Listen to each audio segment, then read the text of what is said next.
Hello viewers, welcome you all to our channel. Thanks for staying with us even with this long gap. So I know I have taken a long gap. It's due to some personal reasons. Had to settle things up here, so I had to take a small break from my YouTube channel. Right, now we are back. We plan to make more videos in the future on frequent basis. Right, so the topic that we are going to discuss today is freeze panes.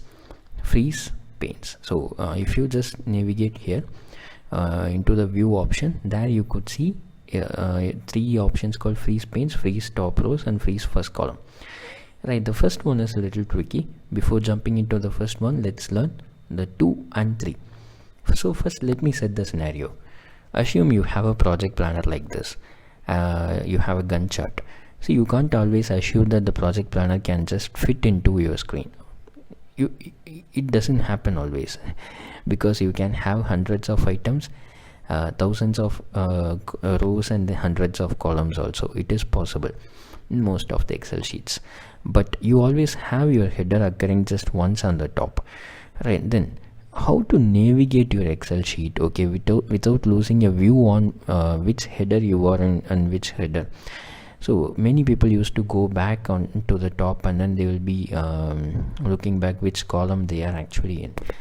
So to handle that situation, this is where the freeze panes comes very handy for large Excel sheets. So before learning the first option, let's learn the second and third. They are a bit easy compared to the first one. Assume you have okay, so the freeze top row is simple. It just freezes all the contents. Okay, it just makes the contents in the first row always visible wherever you navigate. So how much ever down you navigate, the first row will be always visible. That's the freeze top row. And then freeze first column, it's very much similar. Okay, always it makes the first column visible. So assume you have a case where you have something like employee ID in your first column. That actually becomes very helpful. I mean, it becomes very handy to use the freeze first column. So freeze top row and first column are very easy compared to the first option, that's freeze panes.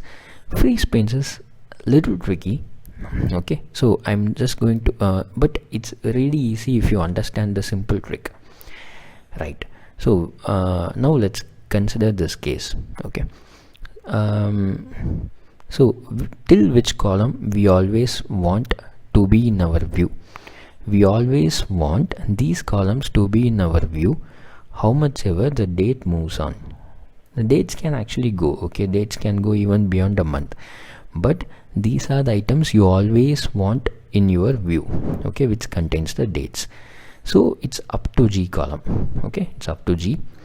Right, till which row you always want in your view? Till 6th row. 6th row contains all the information like main activity, sub activity. So till 6th row you need to be in your view always. Right, so G and 6. Okay, column G and 6th row. Now add 1 to both of them. Add 1 to G column, that is H column, and then add 1 to 6, that is 7. Now go to H7 and apply freeze panes. Right, now let us try to navigate this Excel. Right, so the top row is always visible. I mean the 6th row is always visible. Now let's try to navigate this on the right side also.